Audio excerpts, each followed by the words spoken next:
Menjelang Hari Raya Idul Fitri 1443 Hijriah, PLN UP3 Sorong memastikan ketersediaan listrik tetap aman dalam kota Sorong.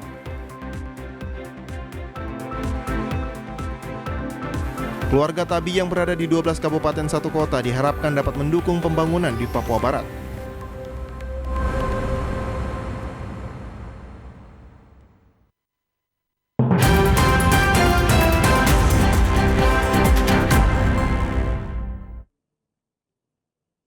Salam jumpa pemirsa, senang sekali saya Maria Talim Bekas dapat kembali menjumpai Anda dalam program Berita Papua Barat hari ini.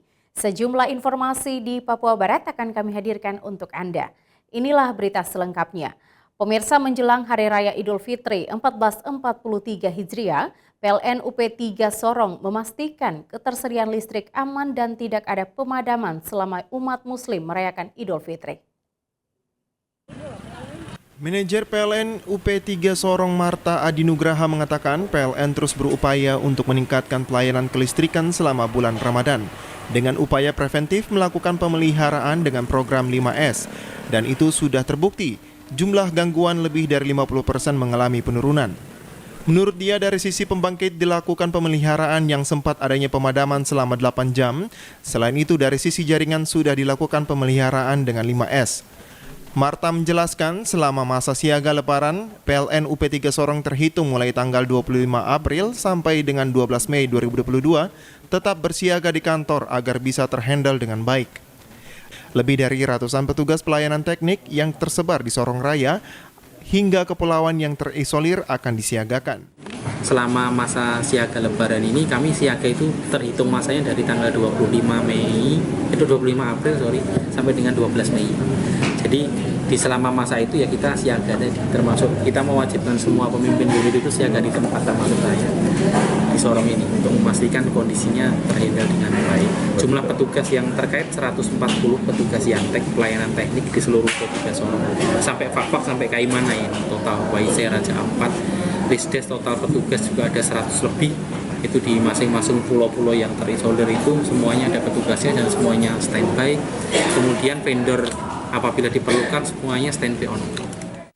Manajer PLN UP3 Sorong juga mensosialisasikan aplikasi PLN Mobile pengaduan dan keluhan terpadu.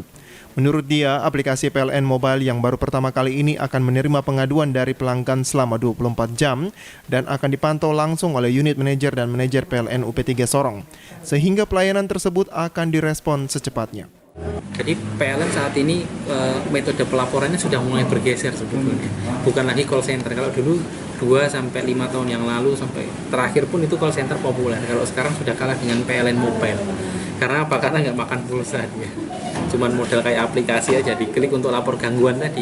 Dan itu langsung kita bisa monitor waktunya berapa lama dan lain sebagainya seperti itu. Usai meninjau ruang comment center, manajer PLN UP3 Sorong bersama sejumlah jurnalis di Sorong menggelar buka puasa bersama. Dari Sorong, Mikal Jasman, TVRI Papua Barat melaporkan. Pemirsa, Polda Papua Barat menggelar apel pasukan operasi ketupat Mansinam tahun 2022. Apel gelar pasukan tahun 2022 sebagai wujud sinergi Polri dengan instansi terkait untuk menjamin masyarakat aman dan sehat selama perayaan Hari Raya Idul Fitri 1443 Hijriah. Sebagai bentuk kesiapan pelaksanaan operasi selama bulan Ramadan, Polda Papua Barat Rabu 27 April 2022 sore kemarin melaksanakan apel gelar pasukan operasi ketupat Mansinam yang berlangsung di halaman Mapolda Papua Barat di Maripi. Apel gelar pasukan yang dipimpin oleh Kapolda Papua Barat Irjen Pol Tornagogo Sihombing ditandai dengan pemeriksaan pasukan dan penyematan pita tanda operasi kepada para perwakilan personil yang ditunjuk sebagai wujud kesiapan dan mensukseskan pelaksanaan operasi ketupat tahun 2022. Dalam amanat Kapolri Jenderal Polisi Listio Sigit Prabowo yang dibacakan Kapolda Papua Barat, Irjen Pol Tornagogo Sihombing menyampaikan, operasi ketupat Mansinam tahun 2022 akan berlangsung selama 12 hari, mulai dari tanggal 28 April sampai dengan 9 Mei 2022 nanti. Fokus pengamanan pada operasi ketupat adalah 101.700 objek di seluruh Indonesia, baik masjid, tempat wisata, pusat perbelanjaan, terminal, pelabuhan, stasiun kereta api, dan bandara.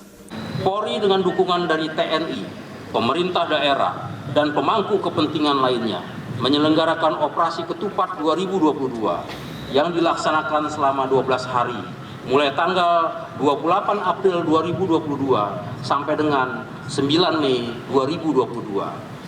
Fokus pengamanan adalah 101.700 objek di seluruh Indonesia, baik masjid, tempat wisata, pusat perbelanjaan, terminal, pelabuhan, stasiun kereta api, dan bandara.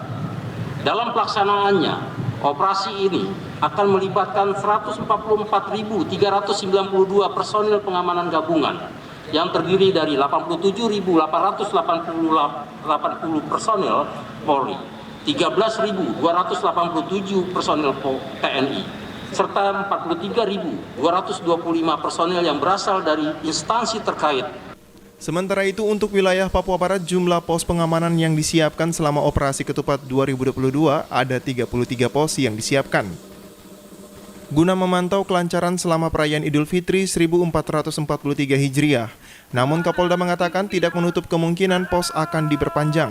Dengan melihat dari jumlah mobilisasi selama libur lebaran maupun libur sekolah, meski operasi telah ditetapkan selama 12 hari.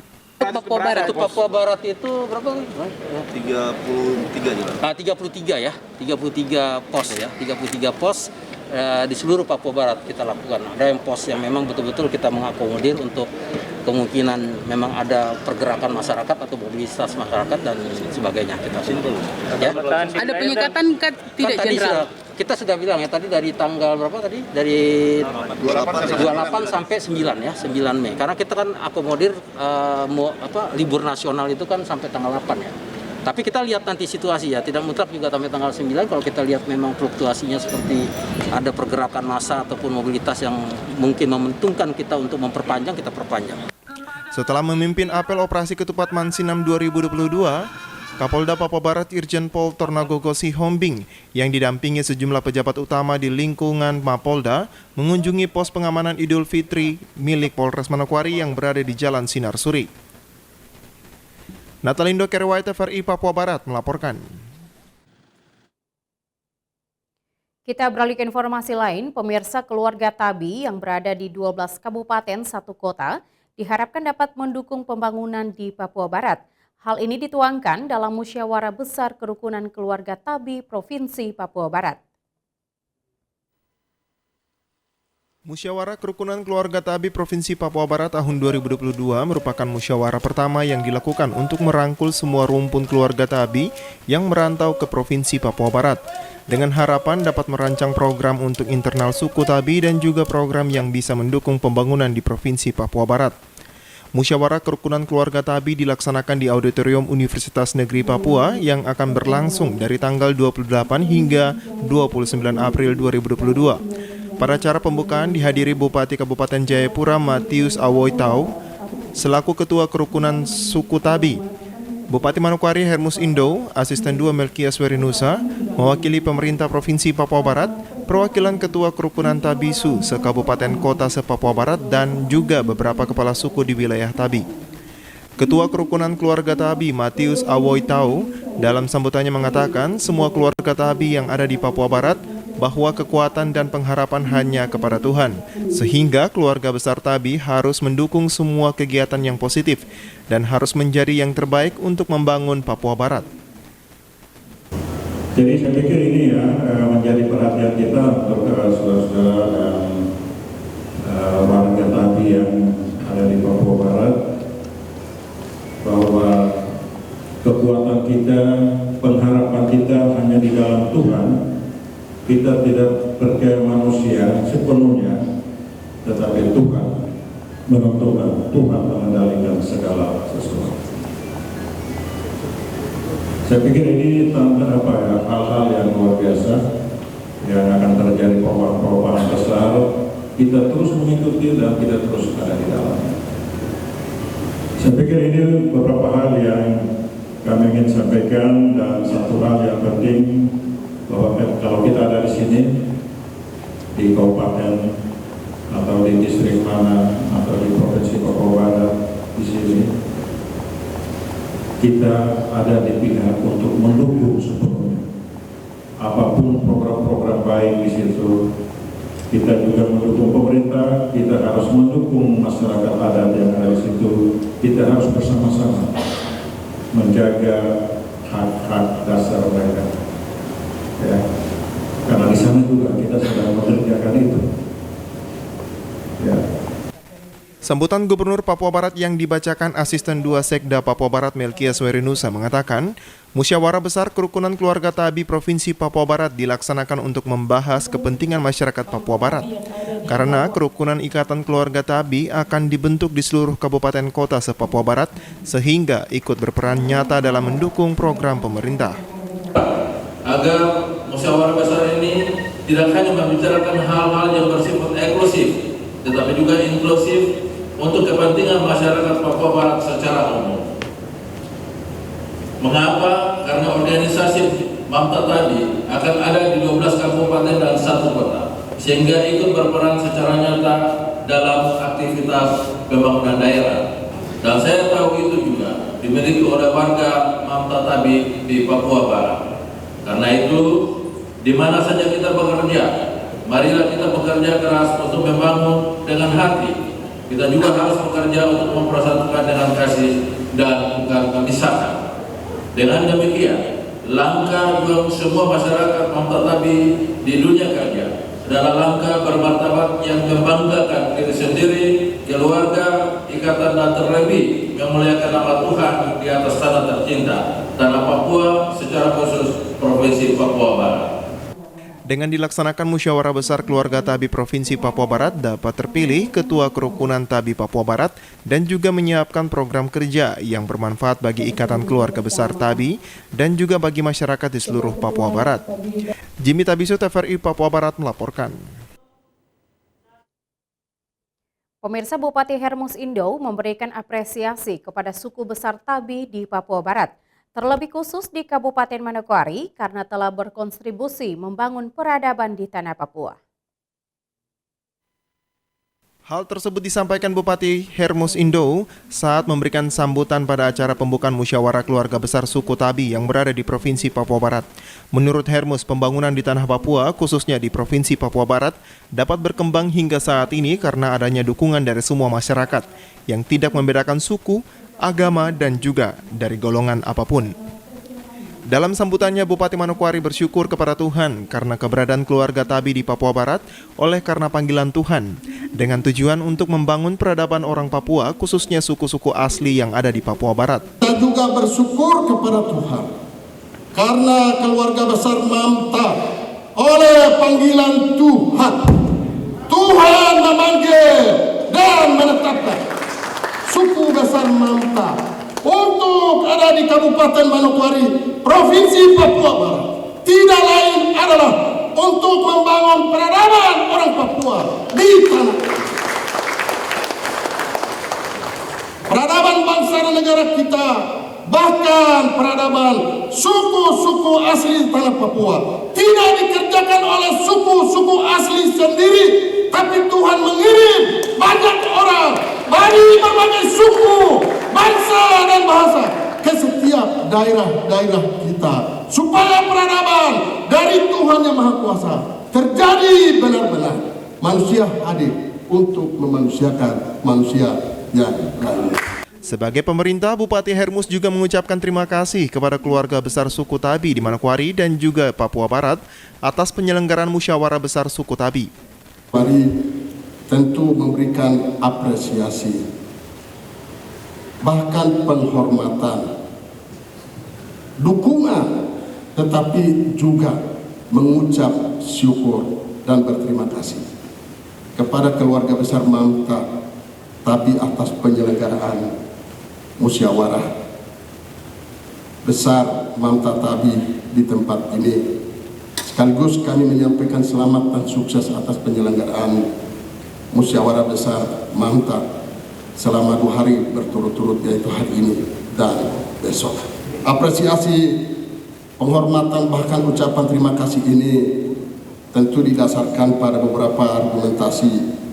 Pertama adalah penyelenggaraan UBES ini merupakan bentuk aktualisasi diri dan juga pengakuan dari suku besar MAMTA di Provinsi Papua Barat untuk menyatakan kepada seluruh publik di Papua Barat, bahkan terlebih khusus di Manokwari, bahwa kami juga ada. Selain suku-suku yang lain, Mamta juga ada. Keberadaan Mamta tidak boleh tereliminasi oleh keberadaan suku-suku lainnya. Dan keberadaan suku-suku lainnya juga tidak boleh tereliminasi oleh suku-suku lainnya. Lebih lanjut disampaikan, pengorganisasian setiap suku di Papua Barat merupakan hal yang sangat penting sebagai dukungan kepada pemerintah untuk menjaga hubungan sesama keluarga besar suku Mamtan dan juga membangun solidaritas bersama suku-suku lainnya yang ada di Papua Barat, terlebih khusus di Kabupaten Manokwari. Jimmy Tabisu, TVRI Papua Barat melaporkan. Informasi selanjutnya akan kami hadirkan setelah jeda berikut ini. Tetaplah bersama kami.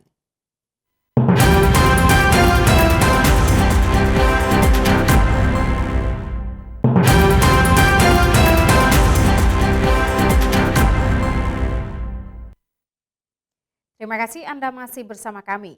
Pemirsa, setelah rangkaian uji sampel hingga hari terakhir, Rabu 27 April 2022 kemarin, Balai Pengawasan Obat dan Makanan tidak menemukan bahan berbahaya yang terkandung dalam jajanan takjil berbuka puasa.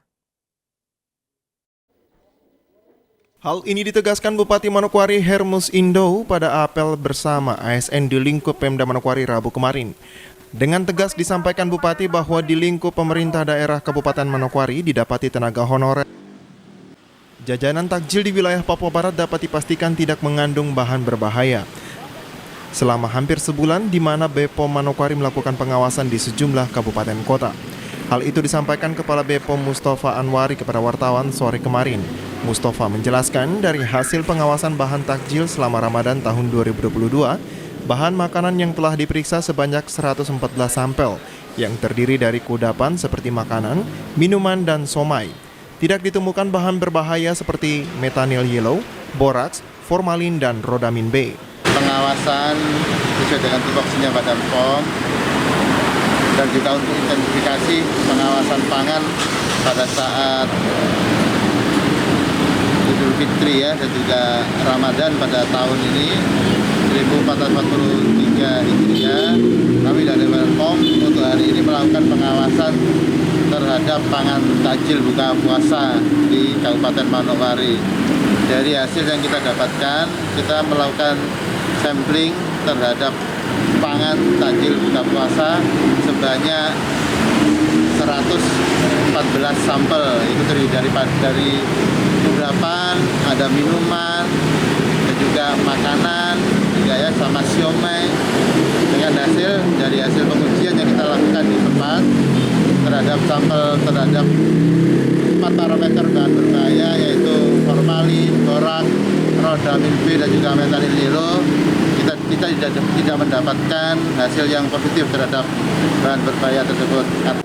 Meski selama pengawasan tidak ditemukan bahan berbahaya pada takjil, namun BPOM masih menemukan barang-barang kadaluarsa saat melakukan pengawasan di sejumlah distributor maupun retail seperti makanan dan minuman.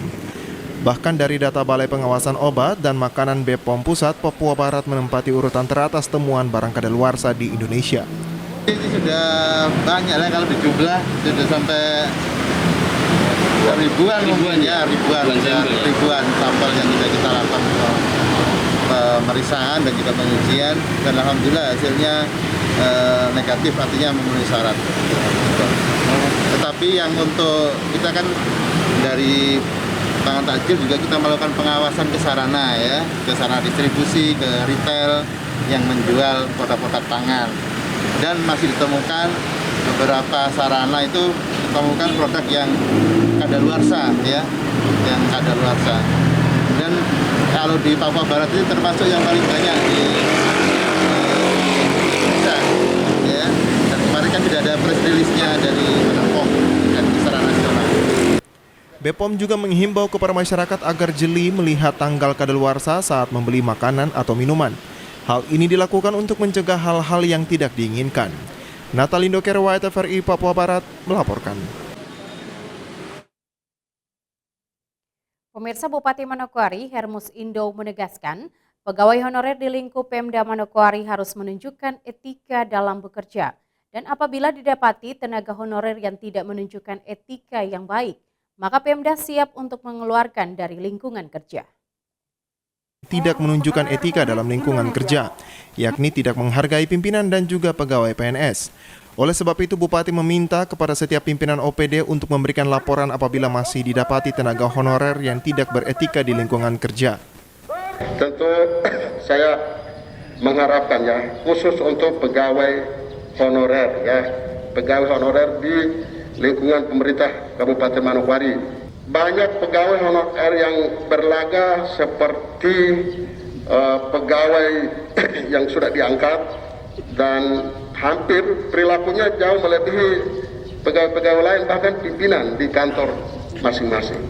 Saya amati banyak seperti itu dan tidak punya etika untuk menghargai pimpinan, bahkan juga menghargai pegawai-pegawai yang lain ya.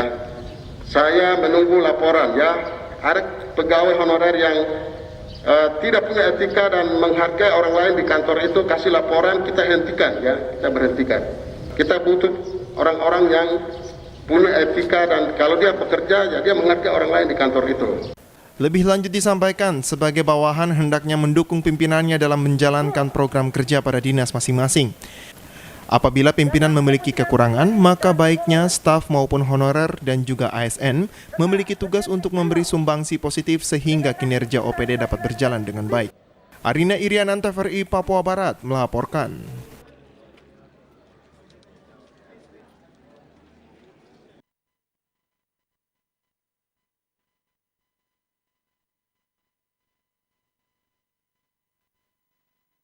Pemirsa, guna memudahkan ASN dan honorer di lingkup Pemda Manokwari saat melakukan mudik lebaran, Pemda Manokwari Rabu kemarin membuka layanan vaksinasi untuk semua dosis.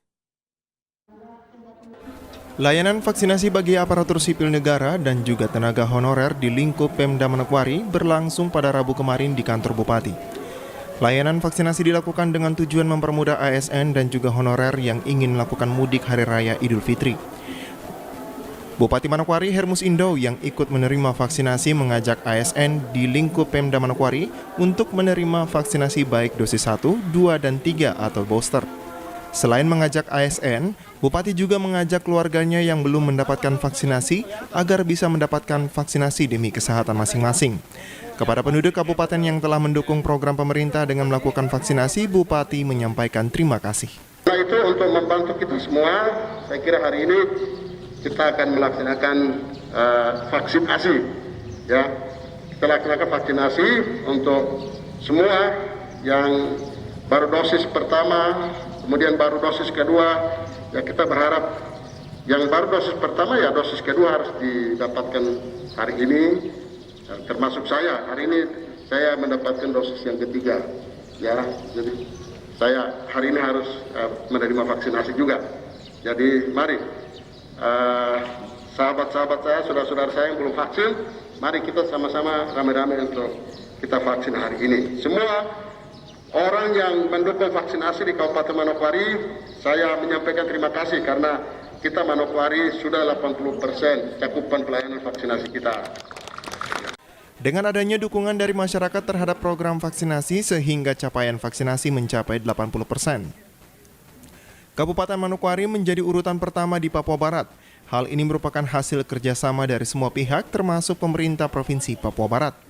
Untuk itu ASN dan juga warga masyarakat yang hendak melakukan perjalanan mudik harus mendapatkan vaksinasi sebagai syarat perjalanan dan juga keselamatan keluarga yang dikunjungi dari pandemi COVID-19. Arina Irianan, TVRI Papua Barat melaporkan. Informasi selanjutnya akan kami hadirkan setelah jeda berikut ini. Tetaplah bersama kami.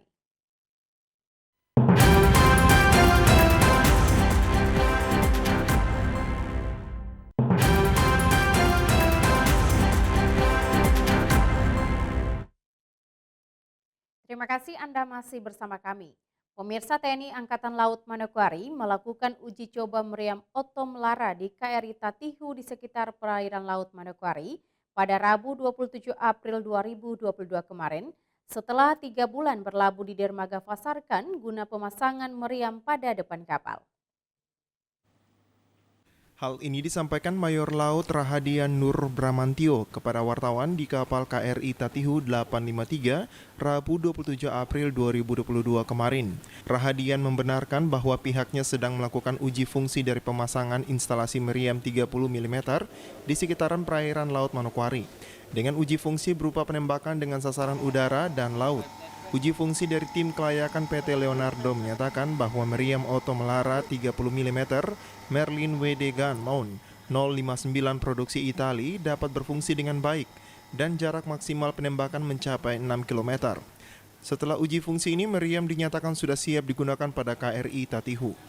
Ini tadi KRI Tatihu melaksanakan acceptance test atau SAT, yaitu uji fungsi dari pemasangan instalasi meriam 30 mm ini sendiri. Jadi tadi sudah kita ke perairan Manowari melaksanakan uji fungsi berupa penembakan dengan sasaran udara dan sasaran permukaan. Setelah diuji fungsi dari tim kelaikan maupun dari tim Kemenhan dan dari PT Leonardo, dinyatakan bahwa meriam dapat berfungsi dengan baik. Jadi setelah pelaksanaan uji fungsi ini, meriam dinyatakan sudah siap untuk digunakan oleh Kemenhan dan kemudian diserahkan ke TNI Angkatan Laut dan dalam hari ini diserahkan ke KRI Tatihu. Mayor Laut Rahadian menambahkan, KRI Tatihu 853 diawaki 36 orang dan di bawah komando Koarmada 3. Tetapi home base KRI Tatihu sendiri berada di Jayapura. Sementara untuk lokasi pengamanan khusus di Koarmada 3, mulai dari perairan Papua, Maluku, Ternate sampai Somlaki, Dobo, Tual dan sekitarnya. Sampai 2. Untuk KRI Tatihu sendiri ini diawakin oleh 36 orang. Ya. Kita di bawah komando dari Koarmada 3, tapi home base-nya KRI Tatihu sendiri adalah di Jayapura. Tapi untuk operasi di Koarmada 3 kita mengcover dari seluruh perairan Papua, Maluku, Ternate, sampai Somlaki, Dobo, Tual dan sekitarnya.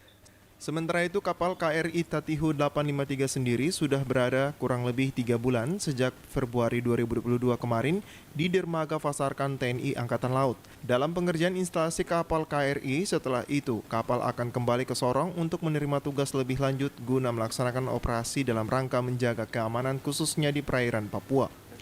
Natalindo Kerwai, TVRI Papua Barat melaporkan. Pemirsa, dalam rangka pengembangan SDM anggota tim penggerak PKK dari distrik hingga kelurahan, tim penggerak PKK gelar sosialisasi dan berbagai pelatihan. Tim penggerak PKK Kabupaten Manokwari melakukan sosialisasi dan berbagai macam pelatihan. Hal ini dilakukan sebagai upaya pengembangan sumber daya manusia terutama bagi tim penggerak PKK. Sosialisasi dan pelatihan yang dilakukan oleh tim penggerak PKK Kabupaten Manokwari yakni sosialisasi rumah layak huni, administrasi PKK, MC, serta protokoler, yang berlangsung pada Rabu kemarin di kantor PWKI Provinsi Papua Barat. Ketua tim penggerak PKK Kabupaten Manokwari sebagai pemateri dalam sosialisasi rumah layak huni menyampaikan, kegiatan sosialisasi kali ini bertujuan agar anggota PKK dan juga Dasawisma dapat mengetahui program kerja PKK yang salah satu poinnya adalah keluarga sejahtera. Dari ketiga kegiatan yang kita laksanakan, kami harapkan bahwa pengurus tim penggerak PKK Kabupaten Manokwari, pengurus tim penggerak PKK distrik dan kelurahan serta Dasawisma, mereka dapat mengerti dan memahami program kerja yang ada di PKK, yaitu 10 program PKK yang terbagi dari Pokja 1 sampai dengan Pokja 4. Dan kegiatan hari ini itu adalah Pokja 3. Terkait dengan sandang pangan, perumahan dan tata laksana perumahan. Nah, kami harapkan bahwa mereka mengerti bidang ini sehingga waktu mereka melakukan kegiatan sesuai dengan bidang tersebut. Nah, seperti tadi sudah diberikan bahwa masyarakat kita di distrik dan kelurahan bahkan di RT/RW atau di kampung, mereka mengerti rumah layak huni untuk masyarakat. Terkait dengan program kita, tujuan dari 10 program adalah keluarga sejahtera. Salah satunya memiliki rumah layak huni. Lebih lanjut disampaikan, pengurus tim penggerak PKK di tingkat distrik dan lurah melalui sosialisasi ini dapat memahami sistem administrasi PKK sehingga ikut memudahkan PKK kabupaten dalam membuat laporan. Kami harapkan bahwa pengurus tim penggerak PKK di tingkat distrik dan kelurahan mereka memahami administrasi PKK, yaitu ada 6 buku wajib yang harus diisi supaya tertib administrasi, sehingga waktu pengumpulan data kami dari pusat ya kami sudah siap, baik dari distrik PKK kelurahan, distrik dan juga kami kabupaten. Yang berikut untuk sosialisasi MC dan protokoler.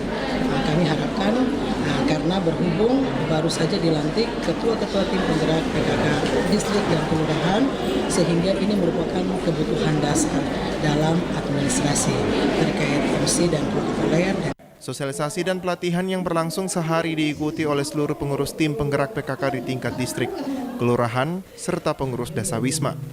Pada sosialisasi dan pelatihan tersebut, peserta juga dilatih untuk membuat kerangka pidato dan sambutan, sehingga PKK juga siap untuk menyusun sambutan pidato dan juga menjadi seorang MC.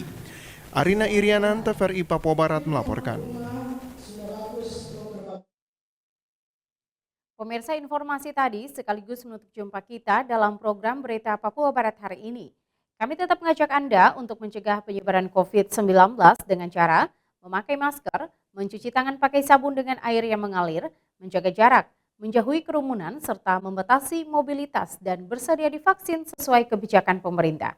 Indonesia pulih karena aku, Indonesia pulih karena kamu, Indonesia pulih karena kita. Mewakili kerabat kerja yang bertugas, saya Maria Talim Bekas mengucapkan terima kasih dan sampai jumpa.